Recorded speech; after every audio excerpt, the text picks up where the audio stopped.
We'll talk to the folks outside, but we're keeping our social distancing and playing by the rules. Good afternoon, everyone. To me and to Kamala, this is an exciting day. It's a great day for our campaign, and it's a great day for America, in my view. Over the past several weeks, I've had the incredible privilege of meeting and spending a good deal of time with a group of talented women leaders, all of whom are qualified to be president. With each one, the more I learned about them, the more I talked to them, the more impressed I was, even though I knew them before. I want to thank each and every one of them for being part of this process, and I look forward to working with them as we rebuild this country to get elected and once we are elected, God willing. I approach this with a seriousness of purpose and of mind because this is a serious moment for our nation. We're at one of those inflection points. You've heard me say that before in our history. A life-changing election for this nation. And the choice we make this November is going to decide the future of America for a very, very long time. And I had a great choice, great opportunities. I had a great choice, but I have no doubt that I picked the right person to join me as the next Vice President of the United States of America, and that's Senator Kamala Harris. You know, and it seems Americans all across this nation, at least at the outset here, agree with me. Yesterday, we had our best grassroots fundraising day of the campaign, more than double our previous record, and in doing so, we set a single-day record for online political fundraising, and I think I know why. So I hope that you'll join us as well, those of you who listen today. Go to joebiden.com today. $5, $10, whatever. Kamala, as you all know, is smart. She's tough. She's experienced. She's a proven fighter for the backbone of this country, the middle class, and for all those who are struggling to get into the middle class. Kamala knows how to govern. She knows how to make the hard calls. She's ready to do this job on day one. And we're both ready to get to work rebuilding this nation and building it better. As Attorney General of the largest state in the country, Kamala took on the big banks over mortgage fraud and won. Took on big oil when it wanted to pollute without consequences. She was a pioneer in marriage equality and tackled the gun lobby. You know, we've all watched her in the United States Senate go toe-to-toe with Trump officials, trying to hide the truth, asking the tough questions needed to be asked, and not stopping until she got an answer. And when none was forthcoming, it was obvious what the answer was. As a member of the Intelligence Committee and the Judiciary Committee, she's been the center in the middle of the most critical national security challenges our country faces. Well aware of all the threats to this nation and ready to respond to them. And as a child of immigrants, she knows personally how immigrant families enrich our country, as well as the challenges of what it means to grow up Black and Indian American in the United States of America. Her story is America's story, different from mine in many particulars, but also not so different in the essentials. She's worked hard. She's never backed down from a challenge. And she has earned each and every of the accolades and achievements that she has gained, many of them often in the face of obstacles that others put in her way, but never quit. And this morning, all across the nation, little girls woke up, especially little Black and brown girls, who so often feel overlooked and undervalued in their communities.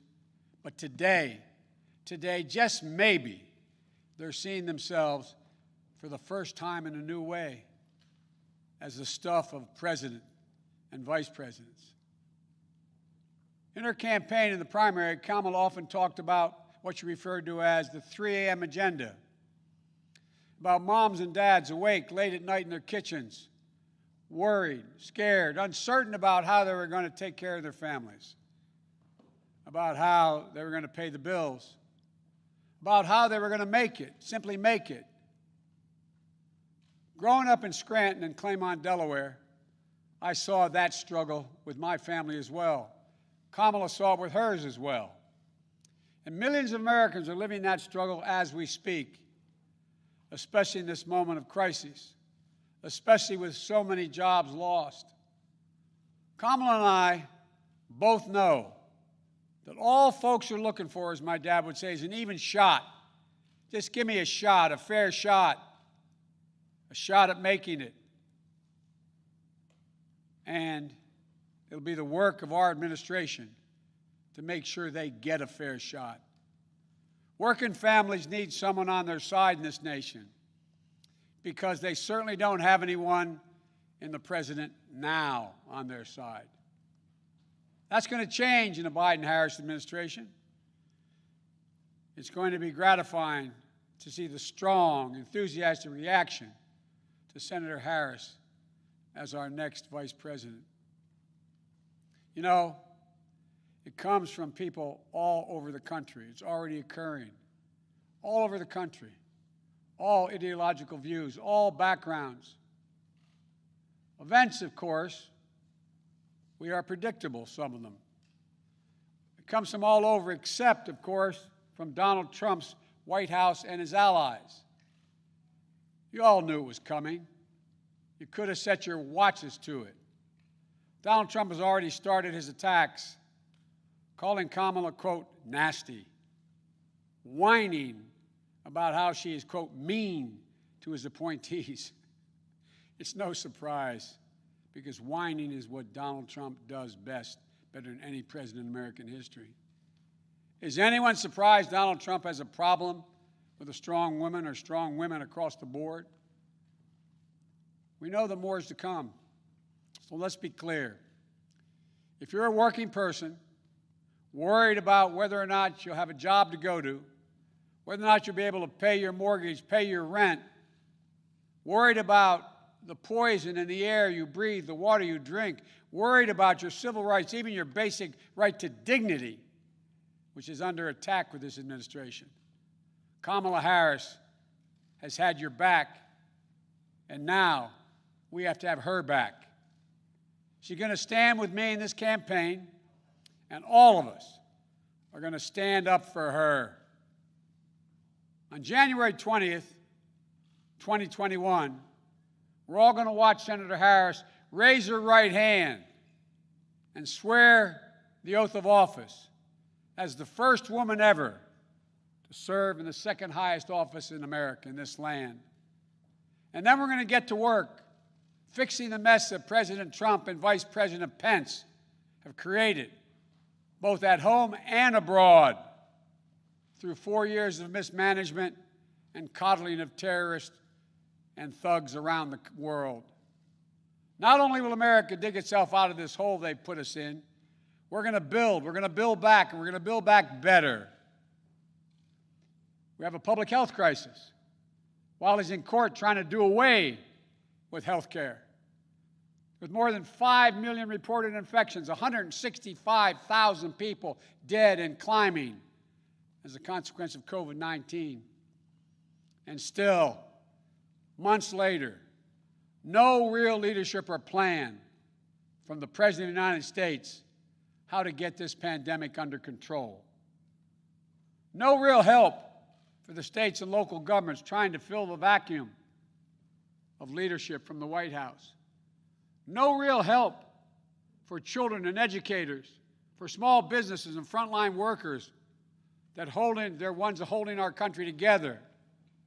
Instead, he's issuing executive orders and making promises that in the end will defund the Social Security system while insisting that this virus will disappear. The Joe Biden and Kamala Harris administration will have a comprehensive plan to meet the challenge of COVID-19 and turn the corner on this pandemic. Masking, clear science-based guidance, dramatically scaling up testing, getting states and local governments the resources they need to open the schools and businesses safely, We can do this. We just need a president and a vice president willing to lead and take responsibility. Not as this president says, it's not my fault.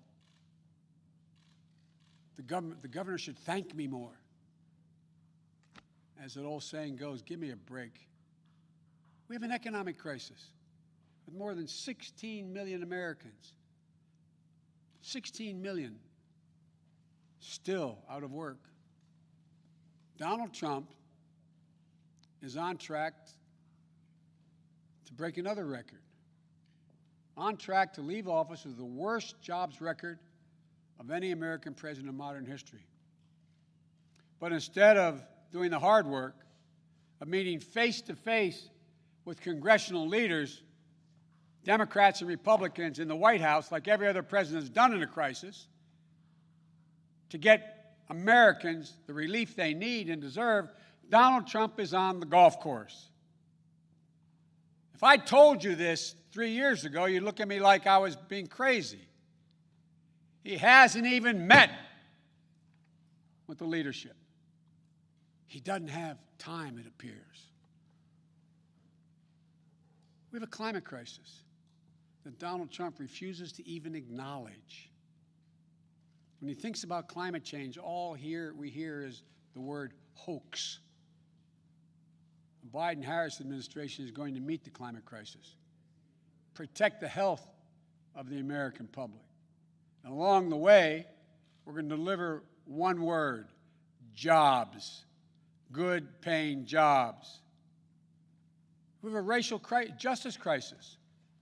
Donald Trump seeks only to inflame it with his politics of racist rhetoric and appeals to division. You know, today is not only the day I'm proud to introduce Senator Kamala Harris as the vice presidential nominee of the Democratic Party, it's also the 3rd anniversary of that terrible day in Charlottesville. Remember what it felt like to see those neo-Nazis? Close your eyes. And those Klansmen, white supremacists, coming out of fields, carrying lighted torches, faces contorted, bulging, veins, pouring into the streets of a historic American city, spewing the same anti-Semitic bile we heard in Hitler's Germany in the 30s. Remember how it felt to see a violent clash ensue between those celebrating hate and those standing against it? It was a wake-up call for all of us as a country. For me, it was a call to action. My father used to say, silence is complicity, not original to him, but he believed it. At that moment, I knew I couldn't stand by and let Donald Trump, a man who went on to say, when asked about what he thought, he said there were very fine people on both sides.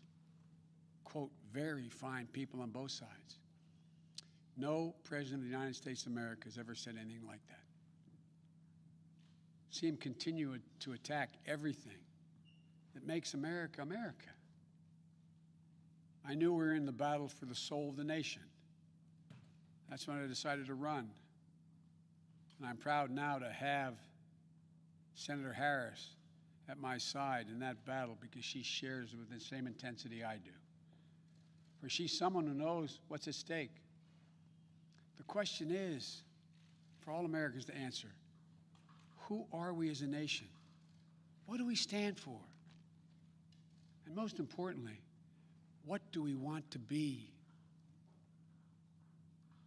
You know, someone who knows that the future of this country is limited only by the barriers we place on our own imaginations, because there's nothing Americans cannot achieve when we put our minds to it, and we do it together.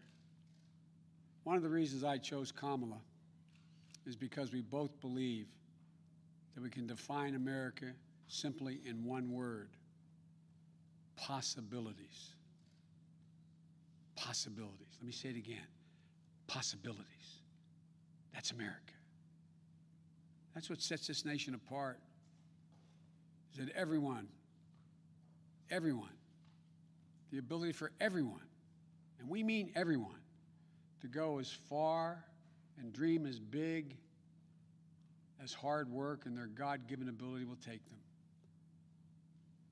When I agreed to serve as President Obama's running mate, he asked me a number of questions, as I've asked Kamala. But the most important was, he said to me,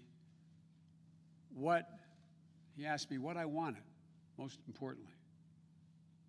I told him I wanted to be the last person in the room before he made the important decisions. That's what I asked Kamala. I asked Kamala to be the last voice in the room, to always tell me the truth, which she will. Challenge my assumptions if she disagrees. Ask the hard questions. Because that's the way we make the best decisions for the American people.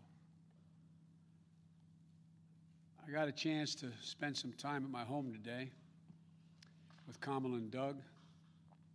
And I want to thank them, and I thank them publicly for agreeing to join and take this journey with Jill and me. Doug, you're going to have to learn what it means to be a barrier breaker yourself in this job you're about to take on. America's first, second gentleman. And although they're not with us here today, I want to thank Ella and Cole as well. I had a chance to speak to Doug's mom and dad and to Ella and Cole. And we're going to get our kids together to let them know what's coming. My grandchildren are about the age of their children. I got to speak to them. My campaign has always been a family affair, every campaign I've run. So I've got some news for you. You're all honorary Bidens. And here's the best part. Kamala, you've been an honorary Biden for quite some time. You know, I came first to know who Kamala was through our son, Beau Biden. They were friends. They served as attorneys general at the same time. They took on the same big fights together. Kamala in California, Beau here in Delaware. Big fights that helped change the entire country. I know how much Beau respected Kamala and her work, and that mattered a lot to me, to be honest with you, as I made this decision. So now, we need to get to work, pulling this nation out of these crises we find ourselves in, getting our economy back on track, uniting this nation, and yes, winning the battle for the soul of America. My fellow Americans, now let me introduce to you, for the first time, your next Vice President of the United States, Kamala Harris. Kamala, the floor is yours.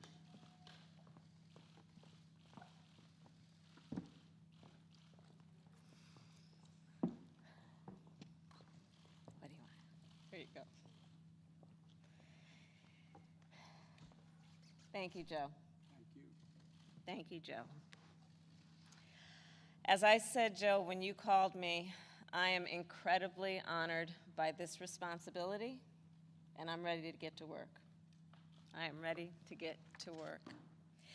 After the most competitive primary in history, the country received a resounding message that Joe was the person to lead us forward. And Joe, I'm so proud to stand with you. And I do so mindful of all the heroic and ambitious women before me, whose sacrifice, determination, and resilience makes my presence here today even possible. This is a moment of real consequence for America.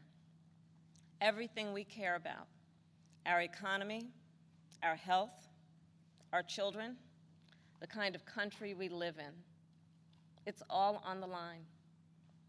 We're reeling from the worst public health crisis in a century. The president's mismanagement of the pandemic has plunged us into the worst economic crisis since the Great Depression. And we're experiencing a moral reckoning with racism and systemic injustice that has brought a new coalition of conscience to the streets of our country, demanding change. America is crying out for leadership. Yet we have a president who cares more about himself than the people who elected him. A president who is making every challenge we face even more difficult to solve. But here's the good news. We don't have to accept the failed government of Donald Trump and Mike Pence. In just 83 days, we have a chance to choose a better future for our country. So, Joe, Dr. Biden, thank you for the trust you've placed in me. Jill, I know you will be an incredible First Lady. And my husband Doug and I are so grateful to become a part of your extended family. And ever since I received Joe's call, I've been thinking, yes, about the first Biden that I really came to know, and that, of course, is Joe's beloved son, one of his beloved sons, Beau. In the midst of the Great Recession, Beau and I spoke on the phone practically every day, sometimes multiple times a day, working together to win back billions of dollars for homeowners from the big banks of the nation that were foreclosing on people's homes. And let me just tell you about Beau Biden. I learned quickly that Beau was the kind of guy who inspired people to be a better version of themselves. He really was the best of us. And when I would ask him, where'd you get that? Where did this come from? He'd always talk about his dad. And I will tell you, the love that they shared was incredible to watch. It was the most beautiful display of the love between a father and a son. And Beau talked about how Joe would spend 4 hours every day riding the rails back and forth from Wilmington to Washington so he could make breakfast for his kids in the morning and make it home in time to tuck them in bed each night. All of this so 2 little boys who had just lost their mom and their sister in a tragic accident would know that the world was still turning. And that's how I came to know Joe. He's someone whose first response when things get tough is never to think about himself, but to care for everyone else. He's someone who never asks, why is this happening to me? And instead asks, what can I do to make life better for you? His empathy, his compassion, his sense of duty to care for others is why I am so proud to be on this ticket. And Joe and I, yes, we are cut from the same cloth. Family is everything to me, too. And I cannot wait for America to get to know my husband, Doug, and our amazing kids, Cole and Ella. Because whether I'm cheering in the bleachers at a swim meet, or setting up a college room dorm, or helping my goddaughter prepare for her school debate, or building Legos with my godson, or hugging my 2 baby nieces, or cooking dinner, Sunday dinner, my family means everything to me. And I've had a lot of titles over my career, and certainly vice president will be great. But Mamala will always be the one that means the most. And you know, my mother and father, they came from opposite sides of the world to arrive in America. One from India and the other from Jamaica, in search of a world-class education. But what brought them together was the civil rights movement of the 1960s. And that's how they met as students in the streets of Oakland, marching and shouting for this thing called justice in a struggle that continues today. And I was part of it. My parents would bring me to protests strapped tightly in my stroller. And my mother, Shamala, raised my sister Maya and me to believe that it was up to us and every generation of Americans to keep on marching. She'd tell us, don't sit around and complain about things, do something. So I did something. I devoted my life to making real the words carved in the United States Supreme Court, equal justice under law. And 30 years ago, I stood before a judge for the first time, breathed deep, and uttered the phrase that would truly guide my career and the rest of my career. Kamala Harris for the people. The people, that's who I represented as district attorney, fighting on behalf of victims who needed help. The people, that's who I fought for as California's Attorney General, when I took on transnational criminal organizations who traffic in guns and drugs and human beings. And it's the people who I have fought for as a United States Senator, where I've worked every day to hold Trump officials accountable to the American people. And the people are who Joe and I will fight for every day in the White House.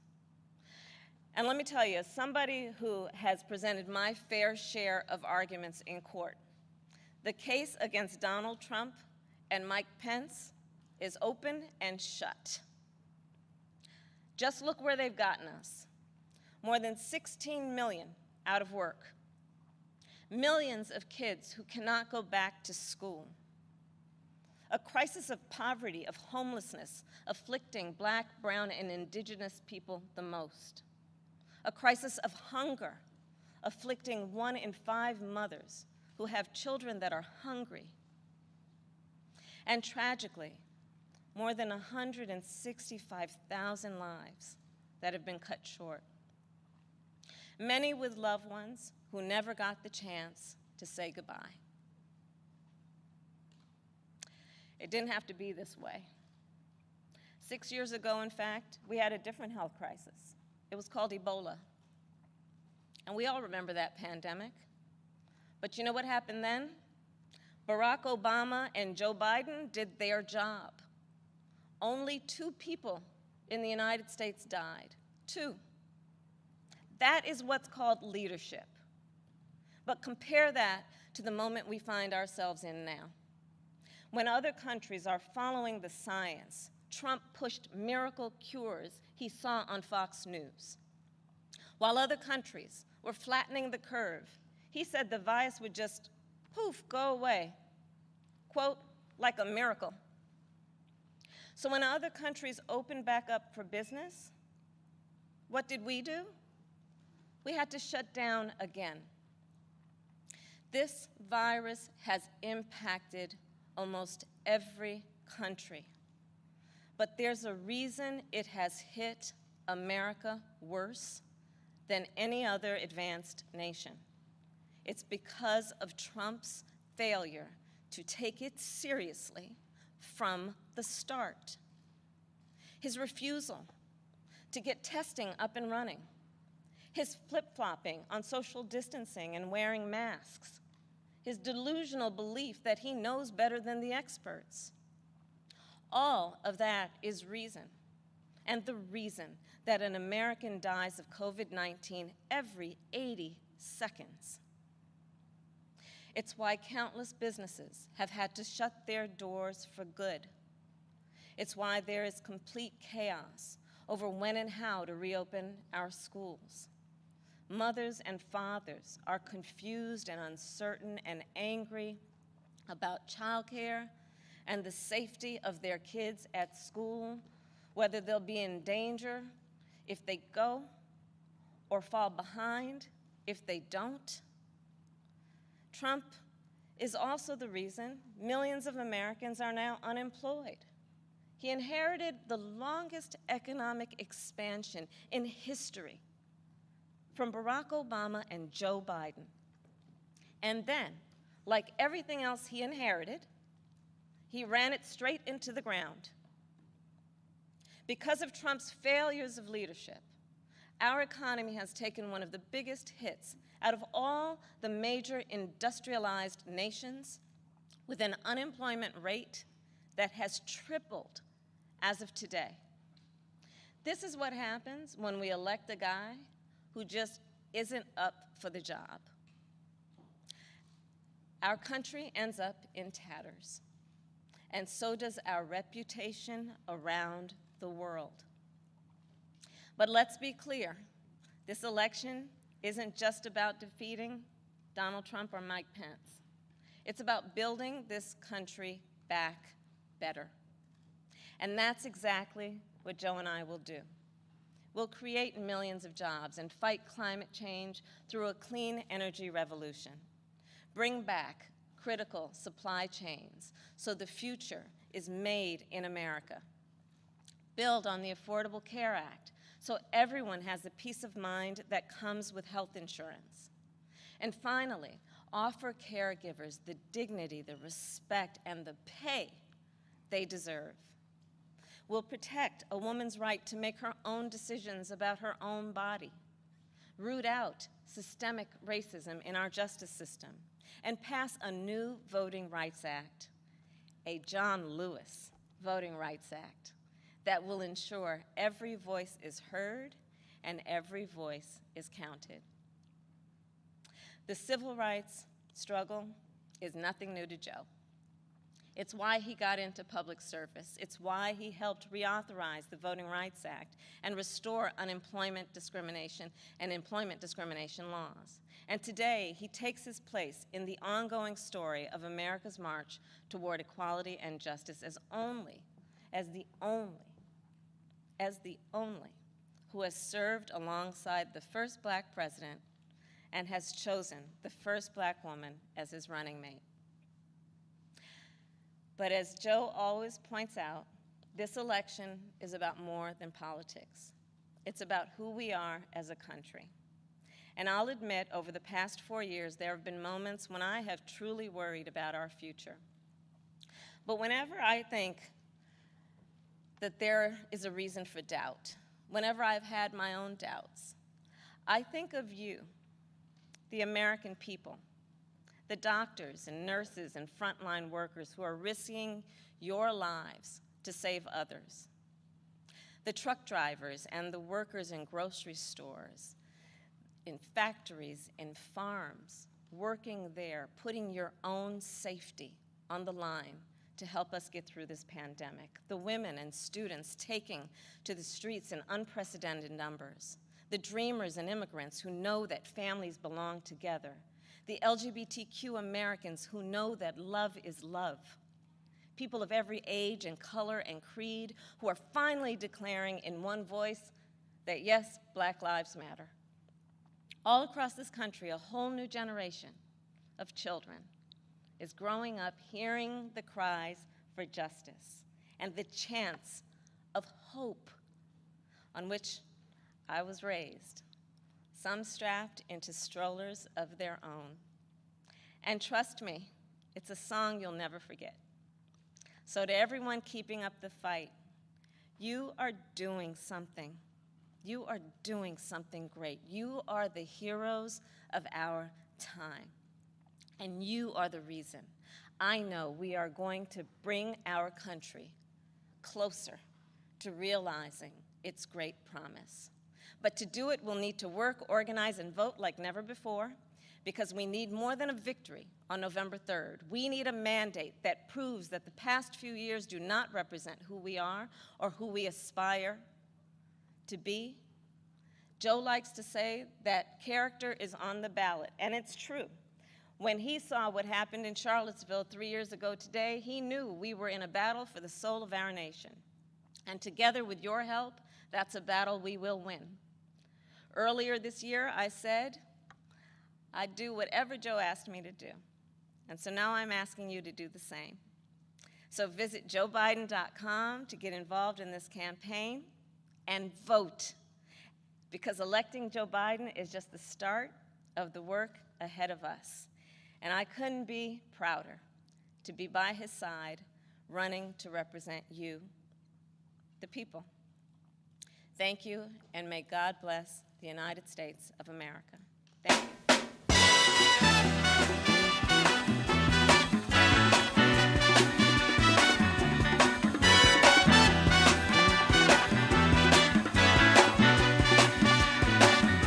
Hush now, child, and don't cry.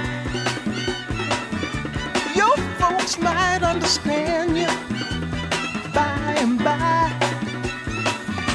Just move on up toward your destination, though you may find from time to time complication.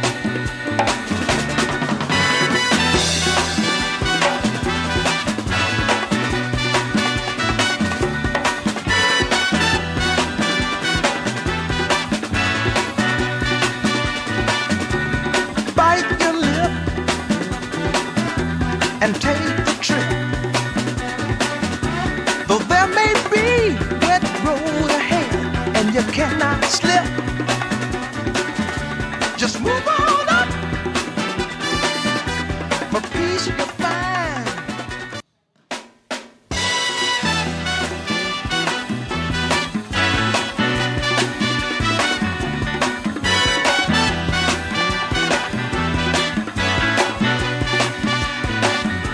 Hush now, child, and don't cry.